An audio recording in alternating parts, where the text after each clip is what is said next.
सदर ममलिकत ने chief election commission को ख़त लिखा है और उसमें आइन के आर्टिकल 48(5) का हवाला दिया है कि election commission chief election commission आम इंतखाबात के हवाले से उनसे मुशावरत करे और आम इंतखाबात के लिए तारीख का तयन किया जाए। इलेक्शन कमीशन ने नई हल्का बंदियों से काम शुरू किया हुआ है और इलेक्शन कमीशन के मुताबिक जो नई हल्का बंदियाँ हैं आइन के आर्टिकल 51 के तहत की जा रही हैं और लाहौर हाई कोर्ट ने भी इस मामले को टेकअप किया हुआ है और सुप्रीम कोर्ट में भी पाकिस्तान तहरीक इंसाफ और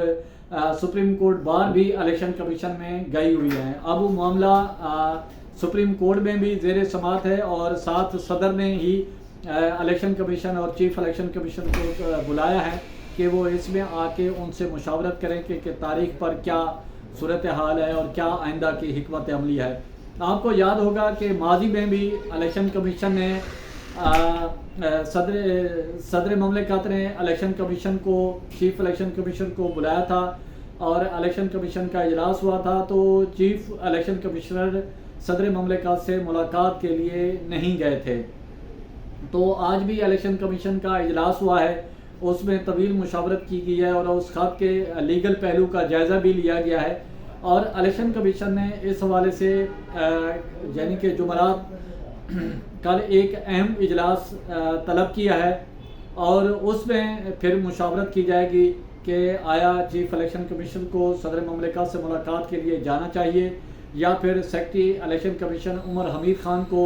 सदर ममलिकत से मुलाकात के लिए जाना चाहिए या फिर इलेक्शन कमीशन का कोई भी हुकाम जो है सदर ममलिकत के पास ना जाए। इस हवाले से इलेक्शन कमीशन का इंतहाई अहमियत का हामिल का इजलास है और इलेक्शन कमीशन इसी दौर में हल्का बंदियों पर काम जारी किए हुए है और इदारों से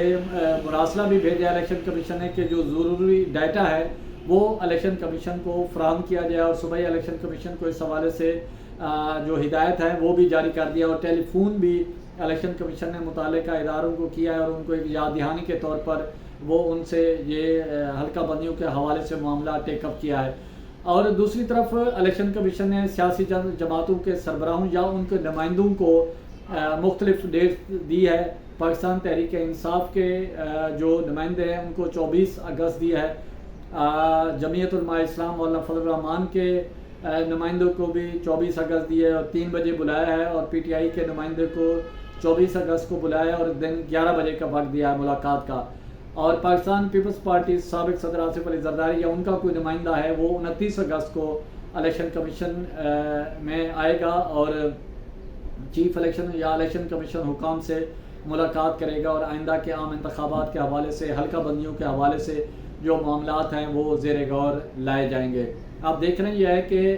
इंतखाबात क्योंकि अब मामला सुप्रीम कोर्ट में है, सुप्रीम कोर्ट से इंतखाबात के हवाले से क्या फ़ैसला आता है,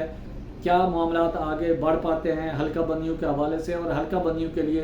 इलेक्शन कमीशन को कम से कम 4 माह का वक्त दरकार है और उसके बाद फिर इलेक्शन कमीशन शेड्यूल जारी करेगा और उसके मुताबिक फिर आइंदा की जो हिकमत अमली है वो वज़ा की जाएगी। तो बहरहाल अब तक जो सूरत हाल है इलेक्शन कमीशन हल्का बंदियों पर काम जारी रखे हुए है और आम इंतखाबात ज़ाहिर अब हल्का बंदियाँ होंगी तो उसके बाद होंगे और सदर ममलिकत ने भी जाते जाते इस मामले को वो देख रहे हैं कि इस पर मज़ीद क्या करना है और इसी वजह से election commission chief election commission को सदर ममलिकत ने ख़त लिखा है और उनको ऐवान सदर बुलाया है कि वो ऐवान सदर हैं चीफ इलेक्शन कमीशन और सदर को इस हवाले से आगाह करें। और दूसरी तरफ पाकिस्तान PTI और सुप्रीम कोर्ट बार भी सुप्रीम कोर्ट में है और सुप्रीम कोर्ट कल इस केस की समाअत करेगी। ज़ाहिर फ़रीक़ान को जो नोटिस जारी किए जाएंगे फ़रीक़ान अपने जवाब जमा कराएंगे, उसके बाद फिर सुप्रीम कोर्ट जो फैसला करेगी उसके मुताबिक होगा। तो इसी के साथ प्रचार की टीम को इजाज़त दें,